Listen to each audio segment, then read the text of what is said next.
यार यहाँ से एक चीज और आपको क्लियर हो रहा है, यहाँ से आपको एक चीज और क्लियर हो रहा है कि जहां भी लॉजी वर्ड आएगा उसका मतलब होता है अध्ययन, सॉरी उसका मतलब होता है स्टडी, उसका मतलब होता है अध्ययन। यानी कि एग्जांपल के तौर पर हम बातें करेंगे लॉजी में किसका अध्ययन करते हैं, बैक्टीरिया का अध्ययन करते हैं, वायरोलॉजी में किसका वायरस का अध्ययन करते हैं। तो जहां भी लॉजी वर्ड आता है उसका मतलब ही होता है वो अध्ययन से संबंधित होगा। लेकिन याद रखना कि जहां भी कल्चर वर्ड आ गया, आपने क्या सुना कि जहां भी कल्चर वर्ड आ गया इसका मतलब होता है उत्पादन। आपने क्या सुना, आपने सही सुना, आपने जो भी सुना सही सुना। जहां भी कल्चर वर्ड आता है उसका मतलब कुछ एक्सेप्शनल है। मैं क्लियरली नहीं बोल सकता हूं कि पूरे के पूरे, कुछ एका दुका जो है एक्सेप्शनल में है।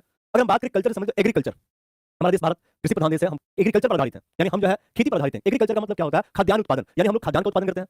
पीसी कल्चर मत्स्य का उत्पादन करते हैं, पर्मी कल्चर केचुआ का उत्पादन करते हैं, बीटी कल्चर अंगूर का उत्पादन करते हैं। तो जहां भी कल्चर, सेरीकल्चर रेशम कीट उत्पादन करते हैं।